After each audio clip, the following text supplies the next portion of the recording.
সুবহানাল্লাহ সুবহানাল্লাহ সুবহানাল্লাহ সুবহানাল্লাহ সুবহানাল্লাহ সুবহানাল্লাহ।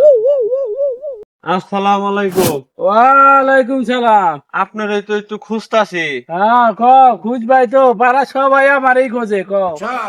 ওই আমার ছোট বোন অসুস্থ তো, আমার 3,000 টাকা লাগে। বুঝছি 3,000 কা 5,000 লাগলে নিবা, 10,000 লাগলে নিবা, 50,000 লাগলে নিবা, 1,00,000 লাগলেও নিবা, সমস্যা কি? আমার বোন তোমার বোন, মানুষই তো মানুষের উপকার করে, সমস্যা কি? টাকা লাগলে নিবা, সমস্যা নাই। এই না, আপনি আমার টাকাটা দিয়ে অনেক উপকার করলেন। আচ্ছা ঠিক আছে, উপকার করাই আমার কাজ। আপনি টাকাটা দিয়া ভাই আমার অনেক বড় উপকার করছেন ভাই, এই ঋণ কখনো শোধ করা যাবে না ভাই। ঠিক আছে আপনি রে, আমি টাকাটা মানুষই তো মানুষের উপকারে আসে। আমি 3 দিন পরে দিয়ে দিব, বুঝছেন? না আসি একটু ডাক্তারের কাছে যাবো। এই খারাপ, আবার কি হলো ভাই? 3 দিন পরে দিবি, নাম ডালে এরাই পরে তো আবার আমার মনে থাকে না। 3 দিন পরেই তো দিয়ে দিব। আচ্ছা দিবি তো 3 দিন পর। এই 3,000 টাকায় 3 দিনে 3 তিরিকে 900, 3900 টাকা নিয়ে আইবি। এই 3 দিনে 900 টাকা সুদ দেওয়া লাগবো? কি আর সুদ? সুদ মুদ না, এটা হলো মুনাফা, মুনাফা। শুনেন, আমি এই সুদ আমি কারবার পছন্দ করি না। যদি আমার ছোট বোনের যদি চিকিৎসা যদি নাও করা লাগে, আমি আর করব না। আপনার টাকা আপনি নেন, ঠিক আছে? আমার দরকার নাই এই সুদের উপরে টাকা নিয়ে আমার বোনকে আর চিকিৎসা করতে চাই না। এই কারণে মানে আমার অসহ্য। এই জন্য তো মানুষ চাইলে টাকা দিবে চাই না আমি। মানুষ চাওয়া মাত্র টাকা দেই তো, এই জন্য একটা জিনিস ভালো লাগে না।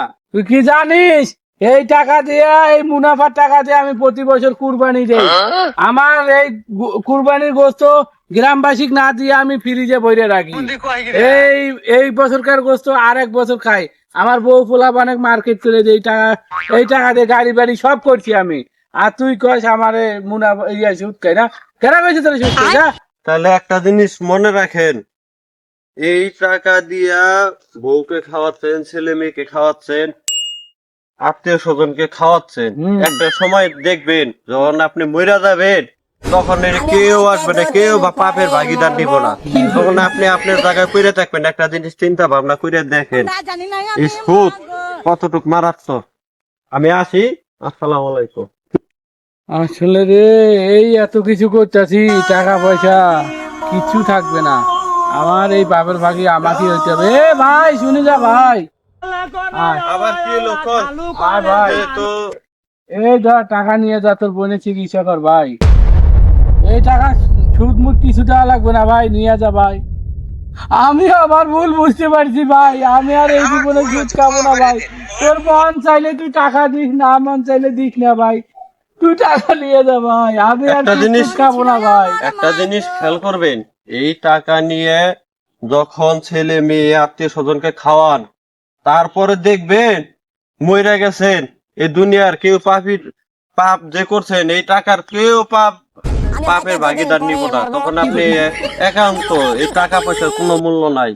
একটা জিনিস সবসময় খেয়াল রাখবেন। বুঝছি ভাই, আমার ভুল ভাঙছে ভাই। নিয়ে যা ভাই, তোর বোনের চিকিৎসা করতে ভাই। আসসালামু আলাইকুম।